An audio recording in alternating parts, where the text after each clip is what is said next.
Hi friends, ఈ మధ్య మేము పూరీ క్షేత్ర దర్శనం చేసామన్నమాట. మొట్టమొదటగా మేము విశాఖపట్నం విజయనగరం మీదుగా కోనార్క్ ఎక్స్ప్రెస్లో బయలుదేరి వెళ్ళాము. కోనార్క్ ఎక్స్ప్రెస్లో ఈవినింగ్ 5:30కి అలా వచ్చిందనమాట స్టేషన్కి. మార్నింగ్ మేము 2 o'clock అలాగా కుర్తా రోడ్లో దిగామన్నమాట. అయితే ట్రైన్ ఫెసిలిటీస్ మాత్రం చాలా బాగున్నాయి. కోనార్క్ ఎక్స్ప్రెస్ అంటే నేను చాలా భయపడ్డాను, ఎలా ఉంటుందో అని. కానీ చాలా నీట్గా ఉంది, ఎప్పటికప్పుడు శుభ్రంగా ఉంది. అక్కడ నుంచి కుర్దా రోడ్ నుంచి పూరికి వేరే ట్రైన్లో వెళ్ళాం, లోకల్ ట్రైన్లో. అక్కడ నుంచి పూరి దగ్గరికి క్షేత్రం దగ్గరలో రూమ్ తీసుకొని దర్శనం చేసుకున్నాం అనమాట. జగన్నాథుడి దర్శనం చాలా బాగా జరిగిందండి. మేము 2 సార్లు చేసుకోవడం జరిగింది, చాలా బాగుంది.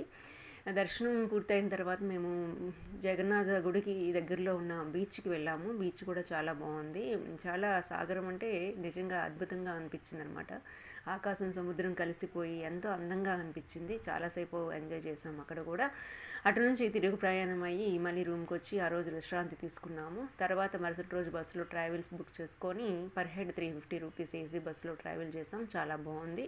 తర్వాత మళ్ళీ బస్సులో ఇంకా రకరకాలుగా డబ్బులు అడుగుతుంటుంటారు, వానికి ఇచ్చాము. కోనార్క్ టెంపుల్కి వెళ్ళాము. టెంపుల్ చూసాం, చాలా బాగుంది. నిజంగా సూర్య భగవాన్ అక్కడ లేరని మాట ఏం లేదు. సూర్యకిరణాలు ప్రత్యక్షంగా మనకి దర్శనం ఇస్తాయి, మనకి ఆశీస్సిస్తాయి అనమాట.